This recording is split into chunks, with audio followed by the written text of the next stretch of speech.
ایک بادشاہ محل کی چھت پر ٹہلنے چلا گیا۔ ٹہلتے ٹہلتے اس کی نظر محل کے نزدیک گھر کی چھت پر پڑی، جس پر ایک بہت ہی خوبصورت عورت کپڑے سکھا رہی تھی۔ بادشاہ نے اپنی ایک باندی کو بلا کر پوچھا، کس کی بیوی ہے یہ؟ باندی نے کہا، بادشاہ سلامت، یہ آپ کے غلام فیروز کی بیوی ہے۔ بادشاہ نیچے اترا۔ بادشاہ پر اس عورت کے حسن و جمال کا سحر سا چھا گیا تھا۔ اس نے فیروز کو بلایا۔ فیروز حاضر ہوا تو بادشاہ نے کہا، فیروز، ہمارا ایک کام ہے، ہمارا یہ خط فلاں ملک کے بادشاہ کو دے آؤ اور مجھے اس کا جواب بھی ان سے لے آنا۔ فیروز بادشاہ کو حکم سر آنکھوں پر، اور وہ خط کو لے کر گھر واپس آ گیا۔ خط کو اپنے تکیے کے نیچے رکھ دیا، سفر کا سامان تیار کیا، رات گھر میں گزری اور صبح منزل مقصود پر روانہ ہو گیا، اس بات سے لا علم کہ بادشاہ نے اس کے ساتھ کیا چال چلی ہے۔ ادھر فیروز جیسے ہی نظروں سے اوجھل ہو گیا، بادشاہ چپکے سے فیروز کے گھر پہنچا اور آہستہ سے فیروز کے گھر کا دروازہ کھٹکھٹایا۔ فیروز کی بیوی نے پوچھا، کون ہے؟ بادشاہ نے کہا، میں بادشاہ، تمہارے شوہر کا مالک۔ تو اس نے دروازہ کھولا۔ بادشاہ اندر آ کر بیٹھ گیا۔ فیروز کی بیوی نے حیران ہو کر کہا، آج بادشاہ سلامت یہاں ہمارے غریب خانے میں؟ بادشاہ نے کہا، میں یہاں مہمان بن کر آیا ہوں۔ فیروز کی بیوی بادشاہ کا مطلب سمجھ کر کہا، میں اللہ کی پناہ چاہتی ہوں آپ کے اس طرح آنے سے، جس میں مجھے کوئی خیر نظر نہیں آ رہی۔ بادشاہ نے غصے میں کہا، اے لڑکی، تم کیا کہہ رہی ہو؟ شاید تم نے مجھے پہچانا نہیں، میں بادشاہ ہوں، تمہارے شوہر کا مالک۔ فیروز کی بیوی نے کہا، بادشاہ سلامت، میں جانتی ہوں کہ آپ ہی بادشاہ ہیں، لیکن بزرگ کہہ گئے ہیں کہ اگر مچھر گر جائے کھانے میں تو میں ہاتھ اٹھا دیتا ہوں، اگرچہ کہ میرا دل کرتا ہے کھانے کو۔ میں تمہارے پانی میں کوئی پھول نہیں چھوڑوں گا۔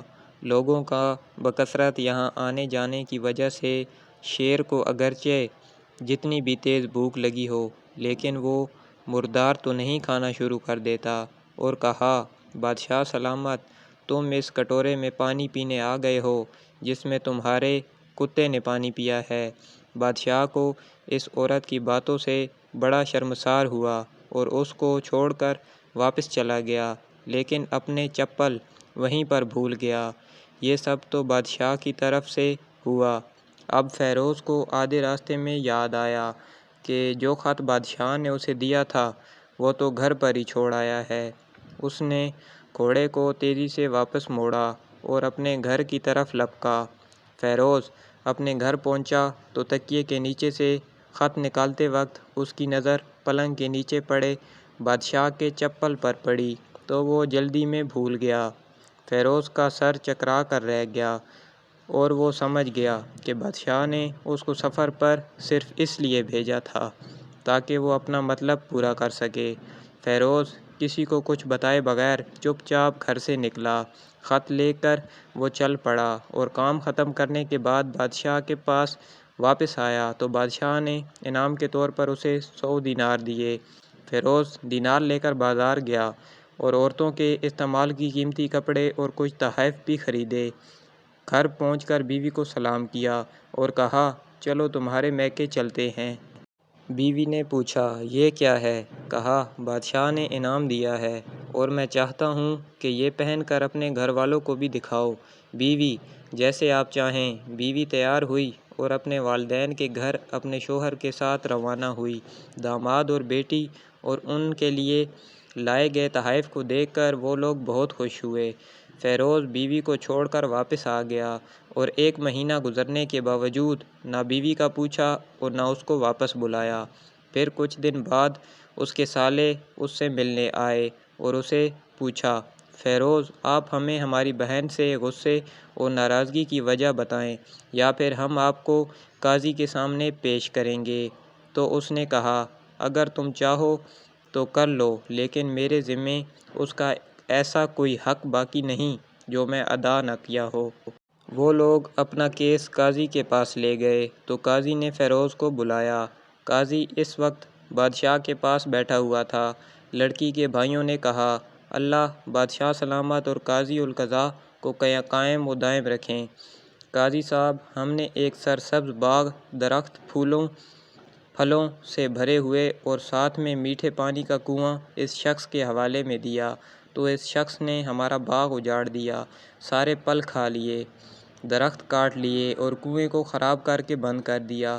قاضی فیروز کی طرف متوجہ ہو کر پوچھا ہاں تو لڑکے تم کیا کہتے ہو اس بارے میں؟ فیروز نے کہا قاضی صاحب جو باغ مجھے دیا گیا تھا وہ اس سے بہتر حالت میں نے انہیں واپس کیا ہے۔ قاضی نے پوچھا کیا اس نے باغ تمہارے حوالے ویسے ہی حالت میں واپس کیا ہے جیسے پہلے تھا؟ انہوں نے کہا ہاں ویسے ہی حالت میں واپس کیا ہے، لیکن ہم اس سے باغ واپس کرنے کی وجہ پوچھنا چاہتے ہیں۔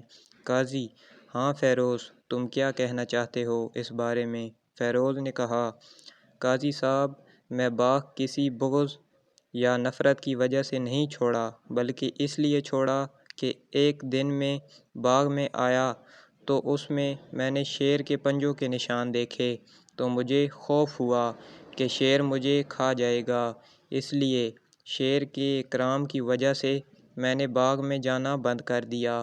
بادشاہ جو ٹیک لگائے یہ سب کچھ سن رہا تھا اور اٹھ کر بیٹھ گیا اور کہا فیروز اپنے باغ کی طرف امن اور مطمئن ہو جاؤ، واللہ اس میں کوئی شک نہیں کہ شہیر تمہارے باغ آیا تھا، لیکن وہ وہاں پر نہ تو کوئی اثر چھوڑ سکا، نہ کوئی پتا توڑ سکا اور نہ ہی کوئی پھل کھا سکا، اور وہاں پر تھوڑی دیر رہا اور مایوس ہو کر لوٹ گیا، اور خدا کی قسم میں نے کبھی تمہارے جیسے باغ کے گرد لگے مضبوط دیواریں نہیں دیکھیں۔ تو فیروز اپنے گھر لوٹ آیا اور اپنی بیوی کو بھی واپس لے لیا۔ نہ تو قاضی کو پتہ چلا اور نہ ہی کسی اور کو کہ کیا ماجرا تھا۔ کیا خوب بہتر ہے اپنے اہل و عیال کے راز چھپانا تاکہ لوگوں کو پتہ نہ چلے، اپنے گھروں کے بھید کسی پر ظاہر نہ ہونے دو۔ اللہ آپ لوگوں کی اوقات خوشیوں سے بھر دے، آپ کو، آپ کے اہل و عیال کو اور آپ کے مال کو اپنے حفظ و امان میں رکھے، آمین۔